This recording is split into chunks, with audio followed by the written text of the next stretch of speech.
This morning we are continuing with our study of the dispensation, which is really our road of approach to the essential verities of the faith. This is a huge subject. Shoghi Effendi has selected certain key passages to accentuate and establish for us clearly from the writings of Baha'u'llah the station that he is claiming, that he's established for himself. I think it's very important that we absorb this to the degree we can, according to our understanding. And Shoghi Effendi has, as we saw last week, raised a word of warning with respect to the station of the manifestations of God and the invisible, unapproachable divine essence behind creation and the universe and everything else that exists behind the manifestation himself. This morning we take up the subject with further explanations that he has. There are two things that we'll be considering this morning. One is the Baha'i definition of God, of the essence behind everything, to the degree that we're able to define it as undefinable. And then beyond that, we have the question of the relationship with previous religions. Now, this has come up a lot in these quotations that we had because Baha'u'llah relates them to the previous revelations. We're living in a treacherous, materialistic phase, which is basically nullifying the effects of the previous religion. So people are detaching themselves from the religions. But I think this is part of the divine process so that they begin to look for other things and be willing to listen to other things because they were so firmly, fanatically attached to these great faiths in the past. And that's all being eroded. But it's not, as far as I understand, it's not going away. It's going to all be revived and celebrated in a terrific way. I think it's kind of like, I don't know, I had that experience when I became a Baha'i of understanding Christianity for the first time. I mean, I'd been raised in a Christian household and so on, and I knew all the formulas. But when I heard it explained through the manifestation of God, through the definitions of the Igan, then it became clear. And I think all of us recognize how our understanding of our previous manifestation, recognizing whether we've had a Muslim background or Christian background, how it's enhanced through these verses of Baha'u'llah. They testify to the greatness of the previous manifestations, and they reveal the coherence and the ultimate integrity of the whole Adamic cycle, which then becomes our award, our background to all of us, since we as Baha'is are accepting the other manifestations of God that have come previously and recognized the whole sequence. This is a very important principle of Baha'u'llah, the establishing the unity of religions, that there's only one religion, really, the eternal faith of God. And he gives us all the keys for approaching it. And then he also, at the same time, cites various scriptural passages. And all of this is reviewed by the guardian. How these various prophecies of the past have been fulfilled is highlighted and reviewed in chapter 5 of God Passes By. You'll want to be looking at that as a supplement to the material that we're studying here. So let's go to the text.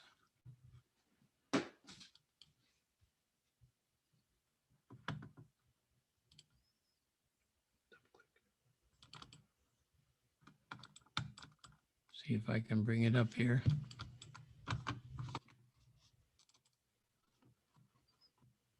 All right. You can see the text on the screen. This is the continuation of the attachment, a word of warning. And we read much of it last week. Now we're going to continue here with the text from the dispensation of Baha'u'llah. Shoghi Effendi, after having finish these quotes, these tabernacles of holiness, these primal mirrors, the light of unfading glory are but expression of him who is the invisible of the invisibles. Now, then he goes on to say that Baha'u'llah should, notwithstanding the overwhelming intensity of his revelation, be regarded as essentially one of these manifestations of God, never to be identified with that invisible reality. The essence of divinity itself is one of the major beliefs of our faith, a belief which would never be obscured and the integrity of which no one of its followers should allow to be compromised. This then brings us to the question of the difference between the invisible, nameless, placeless reality and the universal nature of the manifestation of God in which we all live, move, and have our being. I wanted to take a little side visit here to, let's see if I can bring this other material up. God, the divine essence. This up, I think it's up now. You can see this? Yes. Okay. Very interesting to note. I mean, of course, we have these marvelous paragraphs in the beginning of the second part of the Kitab-i-Gan, talking about the divine essence and its relation and its unknowability, and therefore God has created or projected this scheme of his universal will rather than his reality to create the worlds and made the manifestation of God. This is the point, the central point of this universal will. In God Passes By, page 139, when reviewing the contents of the Kitab-i-Gan, one of the points, the first point that Shoghi Effendi highlights is this definition. The Gan proclaims unequivocally the existence and oneness of a personal God, unknowable, inaccessible, the source of all revelation, eternal, omniscient, omnipresent, and almighty. Friends, you know, when people start asking what you believe about God, this is the direction we want to go with this. We have these definitions. Then in dispensation, he talks about that innermost spirit of spirits and eternal essence of essences, that invisible yet rational God who, however much we extol the divinity of his manifestations on earth, can in no wise incarnate his infinite, his unknowable, his incorruptible and all-embracing reality in the concrete and limited frame of a mortal being. So when we read in Baha'u'llah's writings that he says, I am God and there is no God but me, we have to understand that that's a step-down relationship. With respect to creation, he stands in the place of God. He is the mirror of God. He's the reflector of God. He mediates God to us. But he's not the eternal essence of essences. He's not the innermost reality. That's something that even the manifestation of God, as we have read in these previous quotations, say that they're unable to attain. A number of phrases in prayers and meditations also affirm this, you know, how the manifestation of God, when he looks at himself, he sees him an omnipotent sovereign power over creation. When he looks back to the essence of itself, he sees little or nothing, and he sees himself as less than dust. Having established this reference here to a personal God in the definition in God Passes By, Shoghi Effendi was asked, what's the meaning of a personal God in that sense? And we have a letter we're going to quote from here, from the Guardian, responding to that, what is meant by personal God is a God who is conscious of his creation point. He's totally aware of us. A will, a purpose, and not, as many scientists and materialists believe, an unconscious and determined force operating in the universe. Such conception of the divine being as the supreme and ever-present reality in the world is not anthropomorphic, for it transcends all human limitations and forms, and does by no means attempt to define the essence of divinity, which is obviously beyond any human comprehension. To say that God is a personal reality does not mean that he has a physical form or does in any way resemble a human being. To entertain such belief would be sheer blasphemy. So we don't want to go with our image of ourselves or our image of the outer reality of the manifestation of God to say that he is mirroring a being, the divine being, who has a similar form and shape and reality of that sort. Basically, we're working on removing any definition of God. Again, in the promised days come, Shoghi Effendi, with reference to God, says, God, the vigilant, the just, the loving, the all-wise ordainer, can in this supreme dispensation neither allow the sins of an unregenerate humanity, whether of omission or of commission, to go unpunished, nor will he be willing to abandon his children to their fate and refuse them that culminating and blissful stage in their slow and painful evolution throughout the ages, which is at once their inalienable right and their true destiny. My goodness. Friends, these are just a few quotations that define God, the divine essence, in the writings of the Guardian. You want to search for more of them, be it wherever he refers to God and sets forth certain names of God or certain qualities of God, collect them, keep collecting them. And when we're asked about what's our concept of God, to draw on these for our inspiration and to explain that Baha'u'llah stands between us and God. He's the mirror of his reality, and his reality is projected into our innermost beings, is present there. His image is fixed there. It's engraved in the center of our beings. And that center pulsates with all of his wonderful blessings and knowledge and wisdom.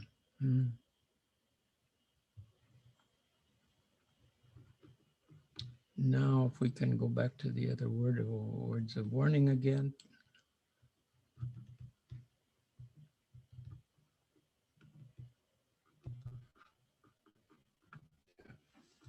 All right, now this new paragraph, nor does the Baha'i revelation, claiming as it does to be the culmination of a prophetic cycle and the fulfillment of the promise of all ages, attempt under any circumstances to invalidate those first and everlasting principles that animate and underlie the religions that have preceded it.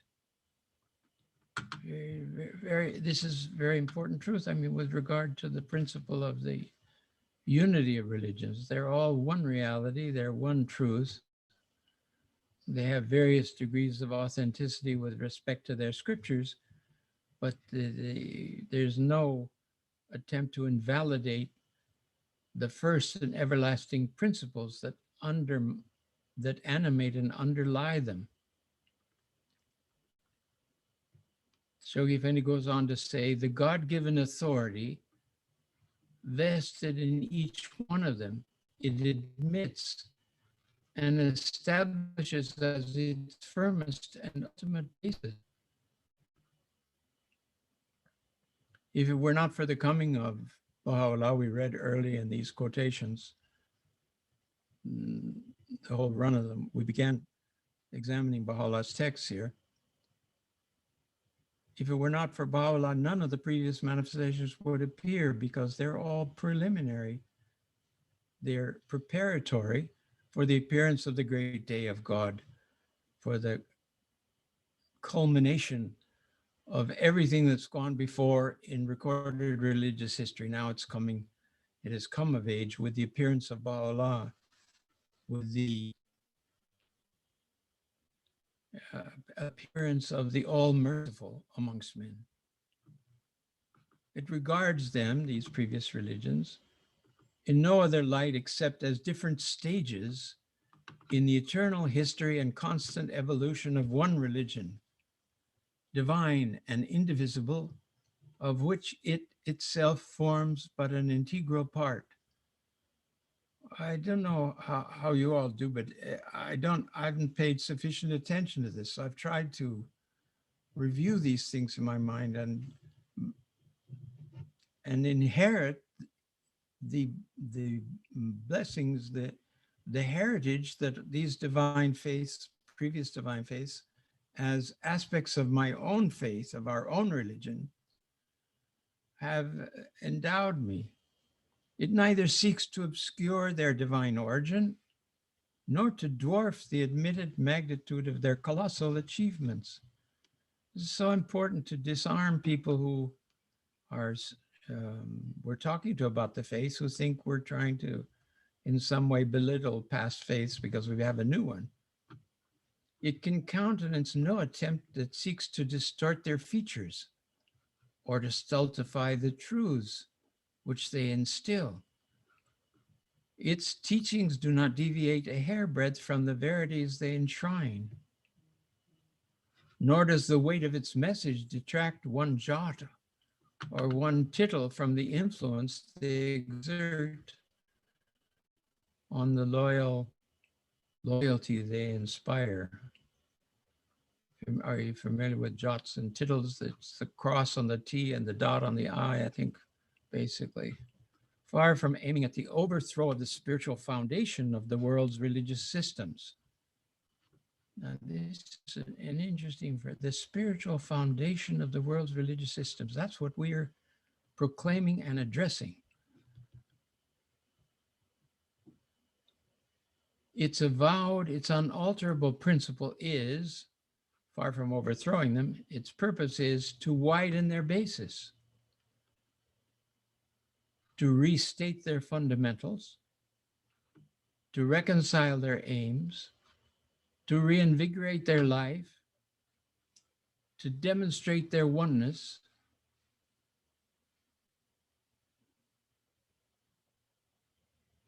to restore the pristine purity of their teachings, some of that purity having been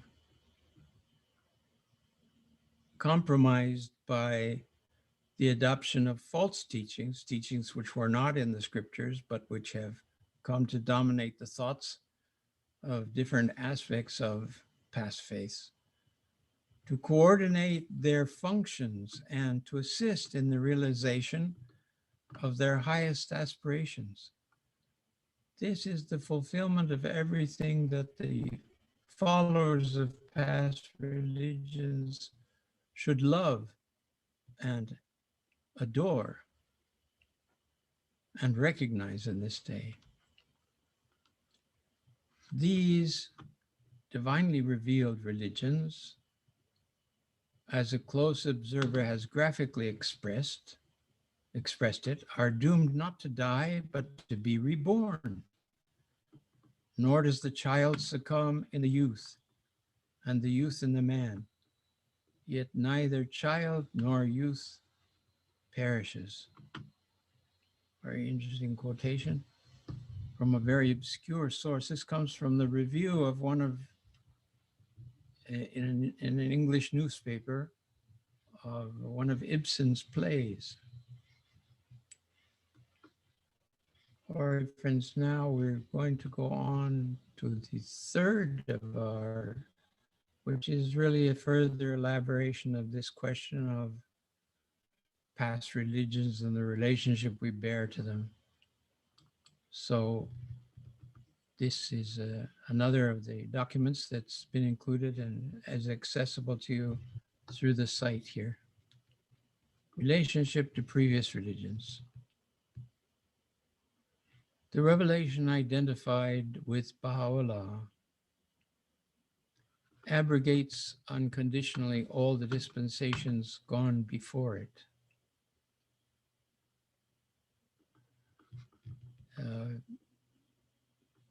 This is very important. It doesn't abrogate the eternal verities that they enshrine, but it does remove the authority they have over mankind at the present time.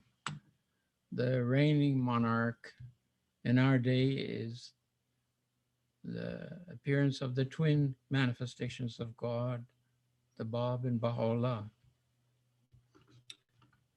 The revelation upholds uncompromisingly the eternal verities that these religions enshrine. It recognizes firmly and absolutely the divine origin of their authors. Their authors have been raised up by the same God for the same purpose. It preserves inviolate the sanctity of their authentic scriptures. In fact, we remove with the Igan, we remove certain hesitancy on the part of, for instance, the Muslims to look at previous scriptures and their accusations that they're all false. It disclaims any intention of lowering the status of their founders. They're all, according to the Igan, their inner reality is the same. They all are seated on the same throne. They rule with the same powers.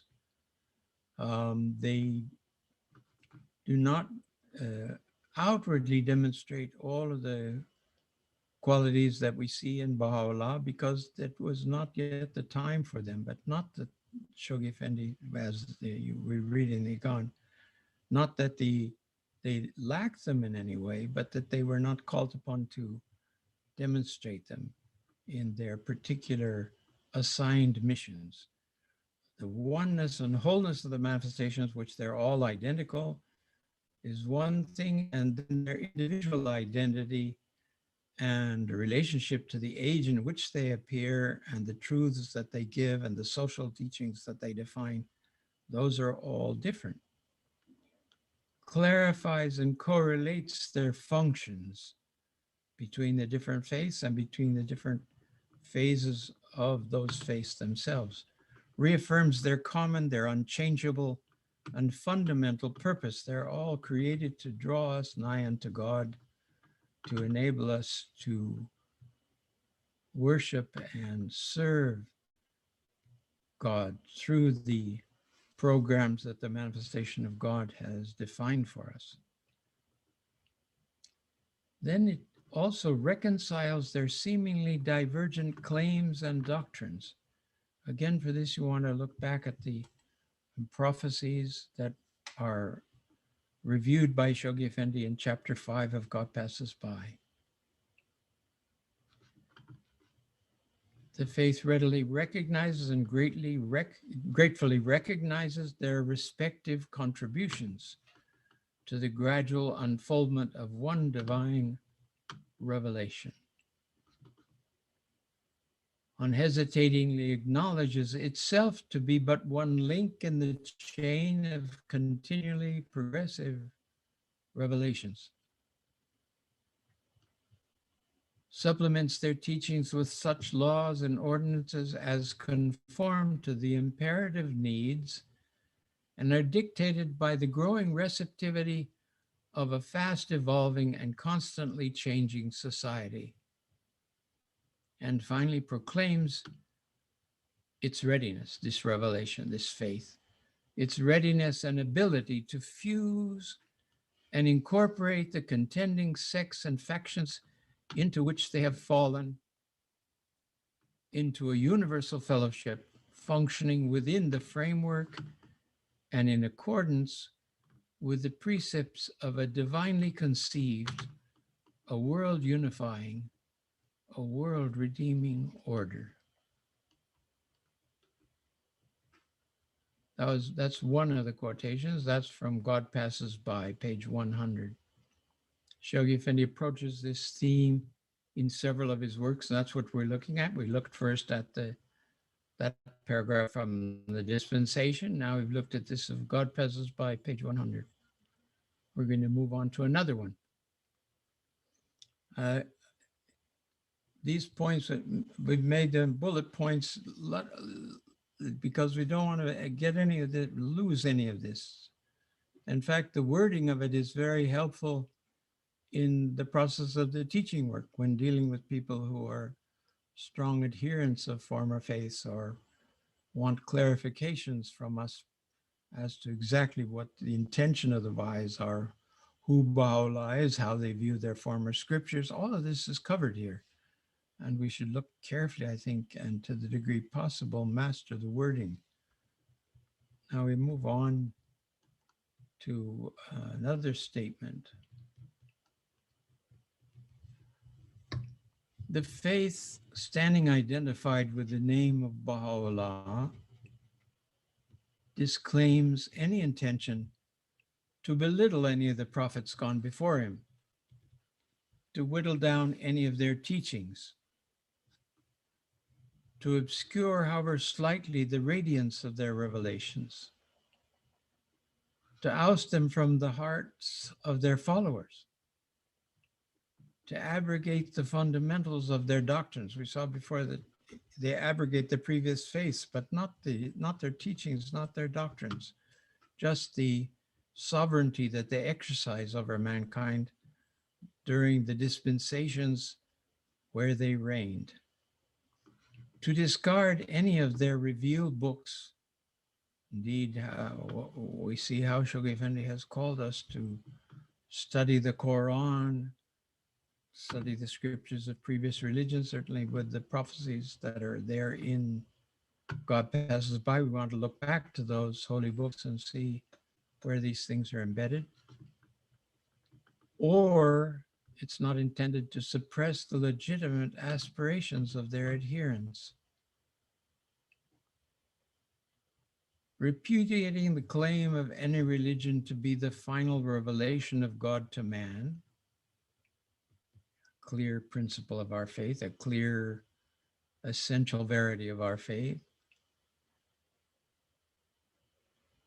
Disclaiming any finality for his own revelation. Indeed, he proclaims that after no less than 1,000 years, there will be another divine revelation to guide mankind at that stage in the development of the world order, the coming divine civilization.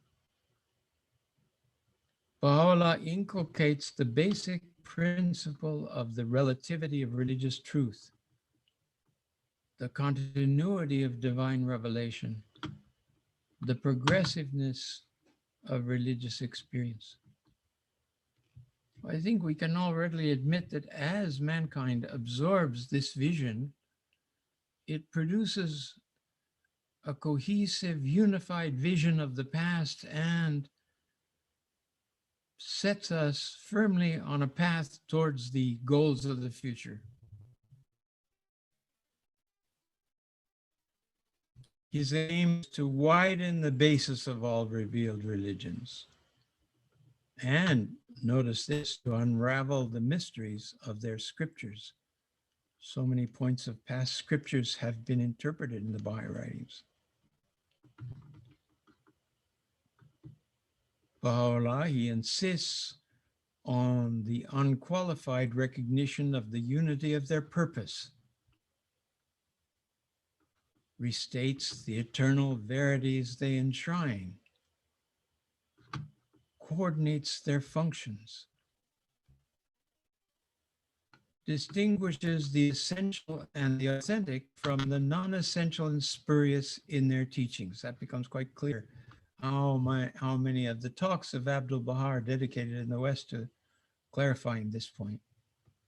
Separates the God-given truths from the priest-prompted superstitions. And on this as a basis, proclaims the possibility and even prophesies the inevitability of their unification and the consummation of their highest hopes. So we have this promise in the faith and from Baha'u'llah himself that this unity will come about. The unity of mankind, its underpinning really is the unity of religion. And that becomes a very essential point. We're not going to come to this easily. How Shoghi Effendi has stated clear in his writings that only a universal ordeal, the deterioration and destruction of the old world order, the rolling up of the old world order, will awaken in mankind receptivity to the spirit of what we're reading here.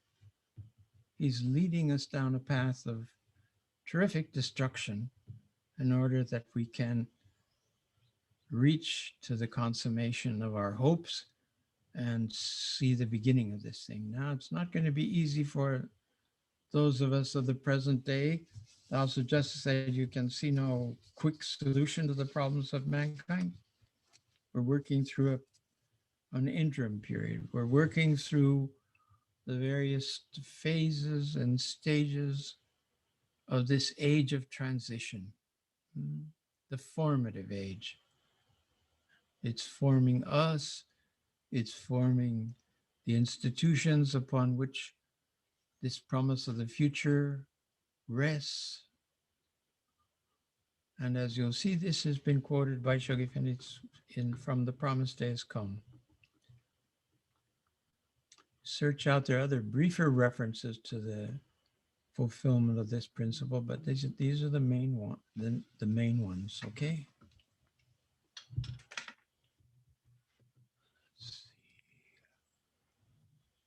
All right, friends, now we go back to the text again.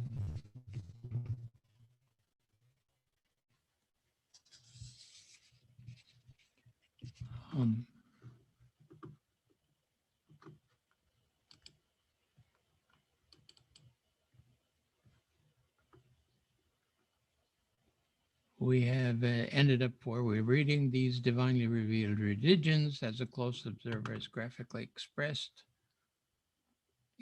it are doomed not to die, but to be reborn.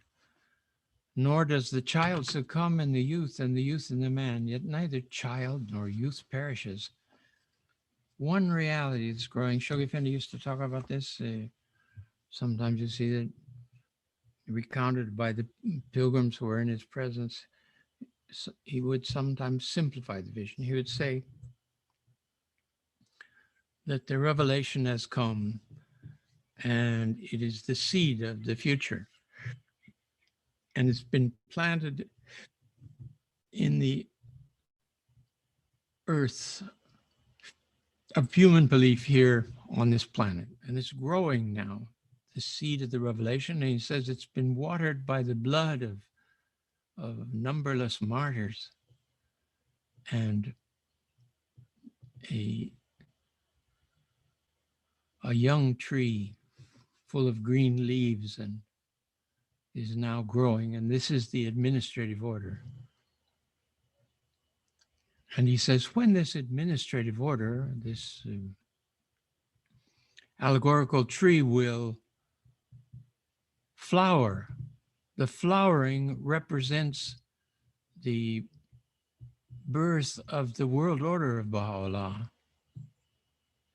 And then he says, when this flower issues its fruit, and that fruit comes into being, that is the stage of the promised world civilization. Another time he he likens the whole process to an individual.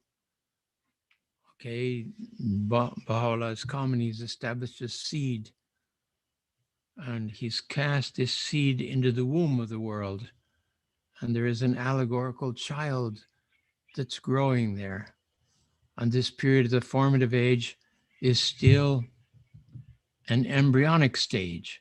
We can't see the shape and form of the world order of Baha'u'llah yet. We see its promise, we see references to it, but we don't see it in its completeness.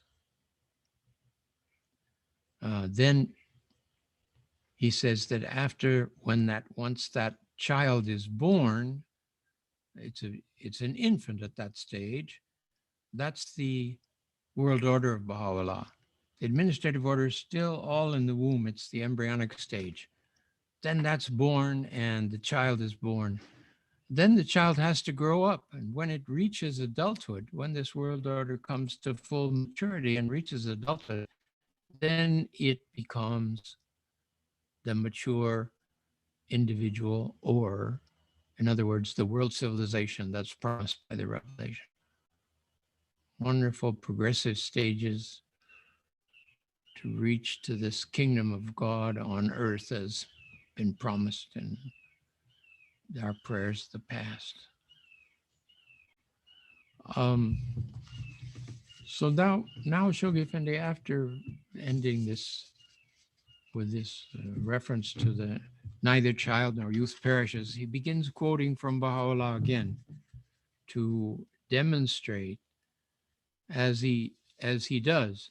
He has said early on in his ministry, he could interpret the faith without quoting anything, because he's the interpreter. He can define it the way he wants, the way he views it, the inspiration that he has.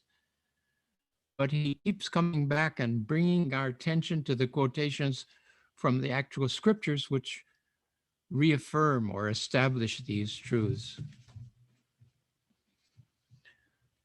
This is paragraph 43 of the dispensation. I don't know what page numbers you have there, but it comes right after this quotation. And probably if you have World Order of Baha'u'llah, it's there on 114.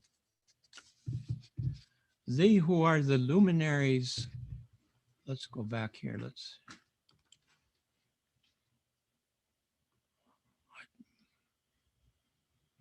Here? No. Sorry, I'm trying to. Yeah.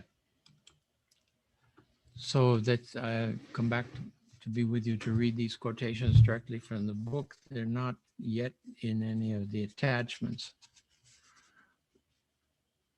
They who are the luminaries of truth and the mirrors reflecting the light of divine unity, Baha'u'llah explains in the Kitab-i-Gan, in whatever age and cycle they're sent down from their invisible habitations of ancient glory unto this world to educate the souls of men and endue with grace all created things, are invariably endowed with an all-compelling power and invested with invincible sovereignty with respect to the worlds of creation, the worlds of creation being the world of revelation, that is the world that the manifestations inhabit after they appear in this world, and indeed where they exist prior to their appearance here, where Shoghi Effendi has been asked that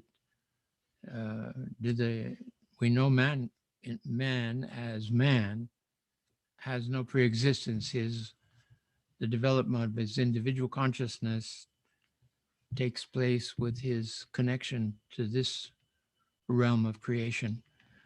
But he affirms in some very interesting letters that the souls of the manifestations of God are pre-existent. They've existed in the other world before they come here. So when you say Christ came down from heaven to deliver his message, it is literally from an invisible divine realm. He's appeared in this lower realm of creation. He's come from a higher created realm. We understand that the realms of the manifestations and the realms that we go to after death, even were characterized as eternal, they they have existed forever, but they're created realms.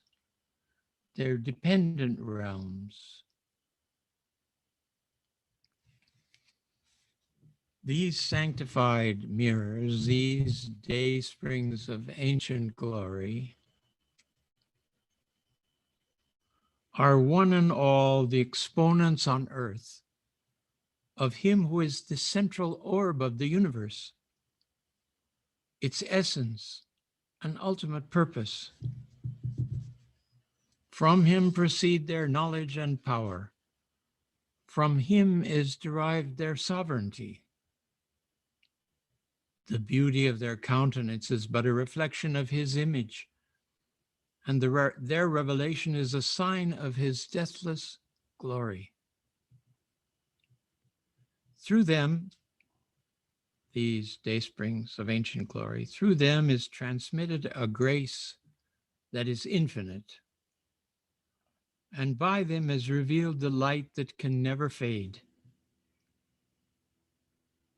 Human tongue can never befittingly sing their praise, and human speech can never unfold their mystery. Inasmuch as these birds of the celestial throne, he adds, are all sent down from the heaven of the will of God, and as they all arise to proclaim his irresistible faith, they therefore are regarded as one soul and the same person.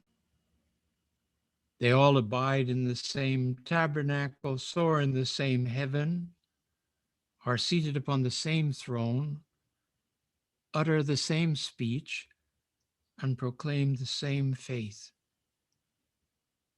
They only differ in the intensity of their revelation and the comparative potency of their light. That a certain attribute of God hath been outwardly manifested by these essences of detachment doth in no wise imply that they who are the daysprings of God's attributes and the treasuries of his holy names do not actually possess it. This then draws this distinction between their inner eternal reality, where they are all one soul in the same person, that is the oneness and identity of all the manifestations of God as the expression of the same will of God on the one hand, and then they are assigned an individual task. They have their own names, they have their own limits as to what the revelation that they reveal should accomplish, what its purpose is, where it's going, how it relates to previous revelations, how it relates to future revelations.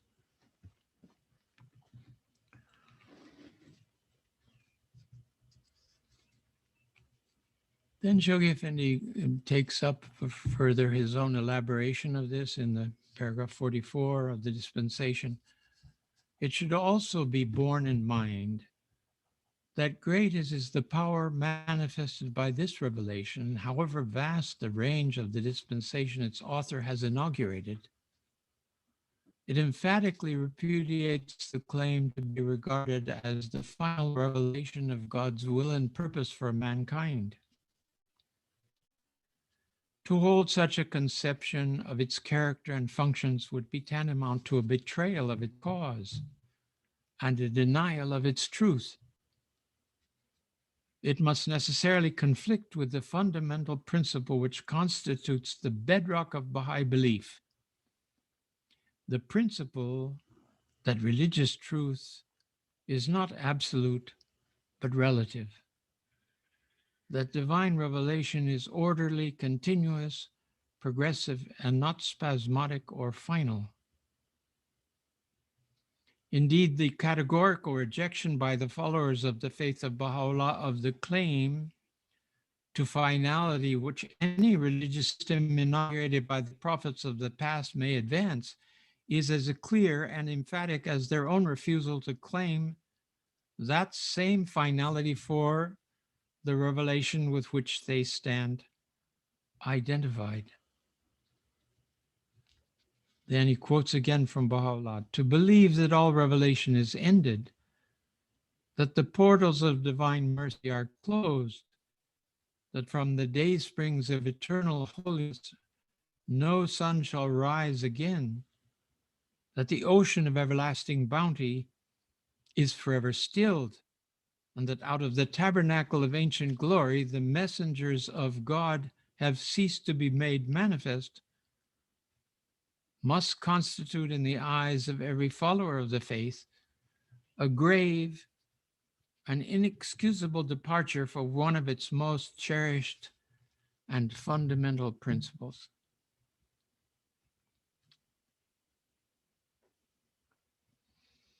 Friends, we took up earlier on for a bit of consideration this subject that the principle that religious truth is not absolute but relative. I think at the time I mentioned something that,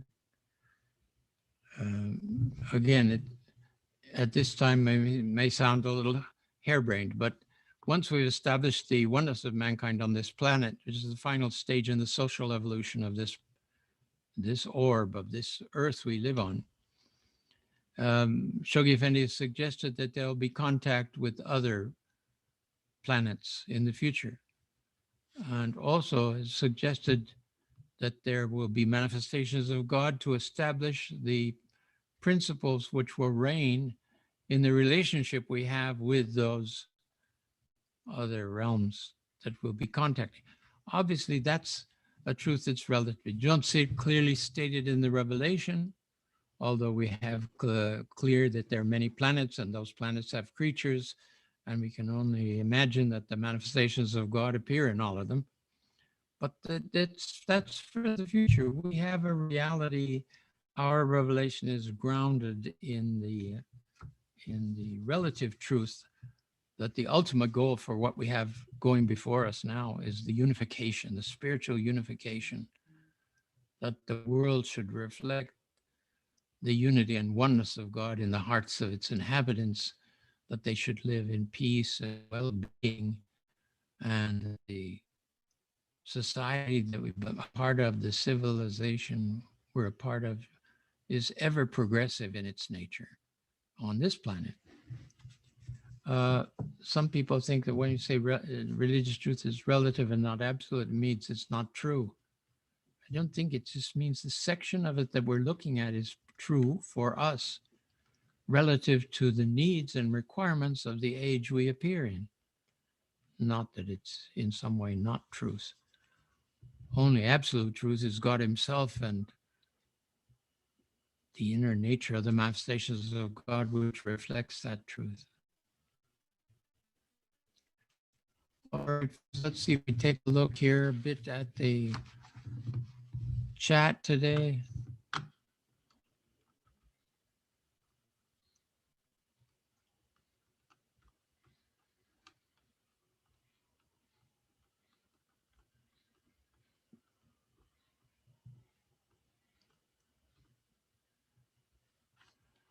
I have a question about defining unregenerate. I'd have to look back and see where it appears in what sense. Unregenerate means not yet regenerated. That part of the coming of the faith is, this is just my own understanding of this, friends, obviously. Baha'u'llah has come to regenerate, to reawaken, to reestablish certain things. And we have a humanity that's unregenerate. It hasn't yet caught on to what Baha'u'llah has brought.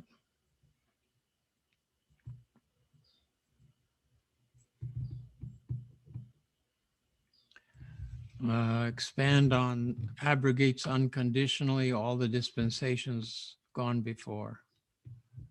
Yes, it's quite serious. I mean, when you think of the Tablet of Ahmad, where Baha'u'llah clearly says that he who rejects this this revelation has also rejected all of the messengers and revelations of the past. It's because God he's current with the situation. We're not current. We're catching on as Baha'is, yes, but mankind is stuck. Some of them are stuck in their previous dispensations. They think of the Jewish dispensation, they've missed out on the Christ, on Muhammad, and on the Bab and Baha'u'llah. Four dispensations behind, have to catch up. And in becoming Baha'i, they recognize the oneness and wholeness of all these faiths. And indeed, we'll see through accepting Baha'u'llah illuminates their understanding of their own faith.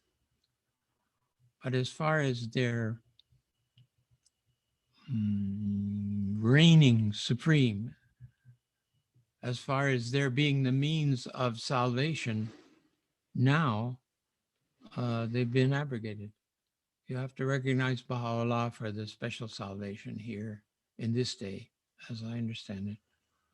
Now, in the next world, Shoghi Effendi says those that have not been exposed to the faith, haven't heard about the faith, they have the opportunity to recognize it.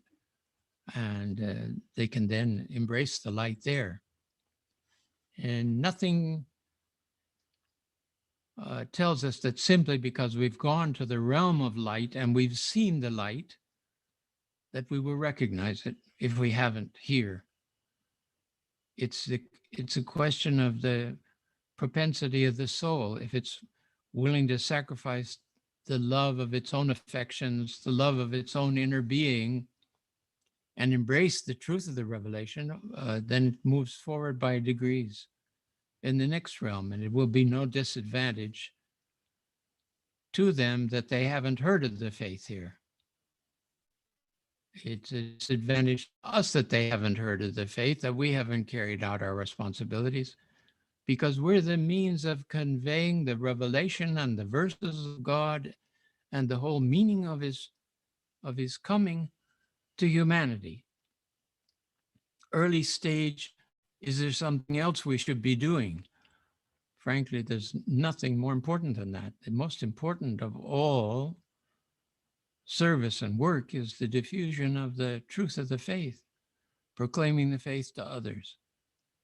And through this action, attracting to us the blessings of divine confirmations, which are the only source that touches and changes and transforms the souls of men. Shoghi Effendi warns that do not think because you are the channel for passing these things that it enhances your greatness. He said the greatness is in the divine confirmation itself. This is the thing that touches the souls and changes them. And if we get the idea that, oh, we're big wheels, so to speak, we're doing all kinds of important things, that's a definite setback and pity, and will be cast aside, Shoghi Effendi suggests, by these divine powers. They'll find other instruments to work through the angelic hosts that are promoting the confirmations of the Holy Spirit, of the divine spirit in our lives.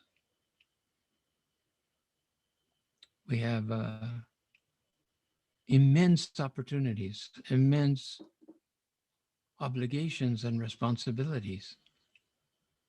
To the degree we recognize them and carry them out, that will be the reward in itself, the very service itself. Shoghi in Abdul Baha in a tablet, he says that any time we spend other than teaching the faith of God is time lost in the kingdom forever.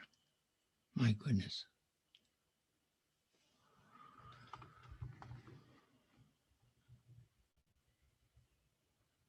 How do we approach the validity of faiths like Sikhs, Taoists, and the like?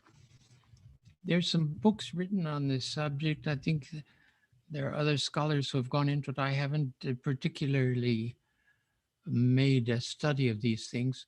We don't have any confirmation that their founders were divine manifestations. And so one has to look into each one and see, oftentimes they're drawing from the inspiration and the truths of the previous divine revelations, authentic divine revelations. So in that sense, we can find things to praise in them and encourage them and help to focus them on the truths of Baha'u'llah.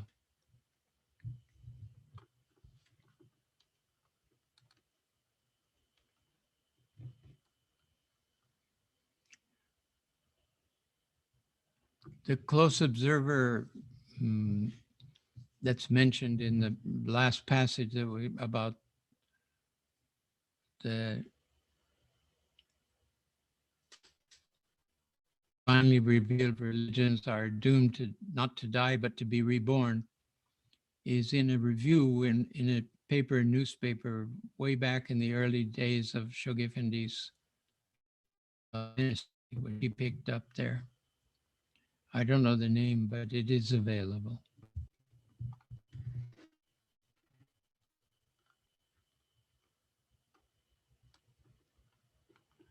There is asking that explain religious truth is not absolute. I think that we have touched on that again. We could maybe do some more. You should think about it yourselves, though, that because it is even mentioned before progressive revelation in Shoghi Effendi's definition here, is certainly a very central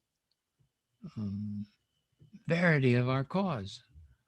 We should be able to explain it and understand it ourselves and explain it to others. And really, in a sense, it's something so important to proclaim to people that why is there a need for Baha'u'llah? I have my religion. I love God. I'm satisfied with it. I think in terms of what Baha'u'llah says, we want to be very careful of confirming people in that with the false understanding that if you recognize your own revelation and you are satisfied with it, that's fine. Baha'is are fine with that.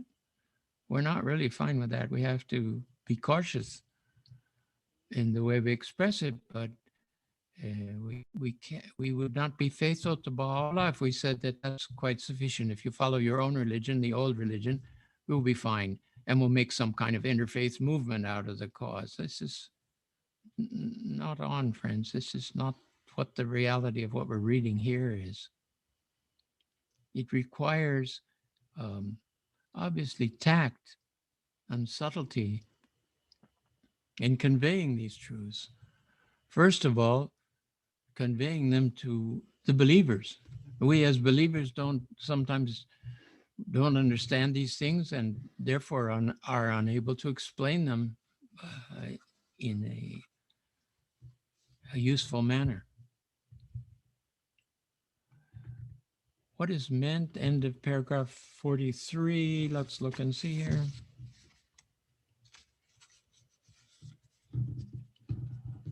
The treasuries of his holy names did not actually possess it. Yes, well, I understand that the treasuries of his holy names are the manifestations of God. And if they haven't expressed a certain truth, it's not that they actually possess it, it's that in accordance with the relativity of religious truth, it may not have been the time for it to be proclaimed, or they proclaimed it elsewhere, or their proclamation of it has not been set down in the written scriptures. Someone complained to Abdul Baha that he had quoted Christ in one of his talks, and they couldn't find it in the Bible. He said, no, it's not in the Bible. This is one of the sayings of Christ that he's repeated himself from his own knowledge. That's very challenging, but obviously the scriptures themselves say that only a part, I think it's in John, he says only a part of what the Christ spoke has been recorded. It's very, I mean, you can read it all in one evening. Compare that to 100 volumes of scripture from Baha'u'llah. So much more has been revealed now.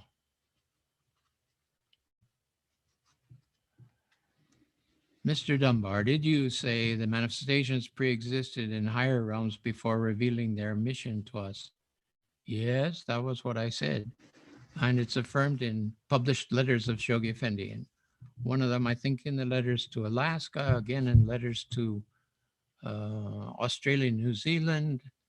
There are letters where he says, we don't know in what way they existed previously. He does say that we can't comprehend that, but that they did have pre-existence before they were sent down to this world.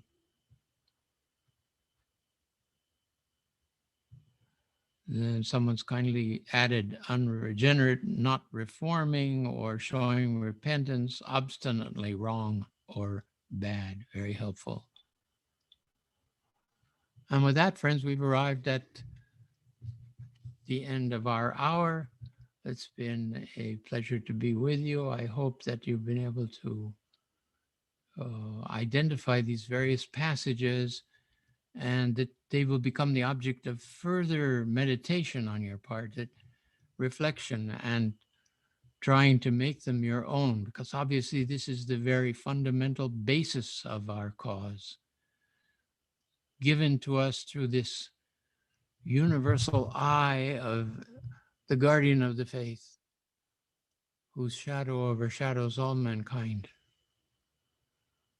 I will see you next week again. Thank you.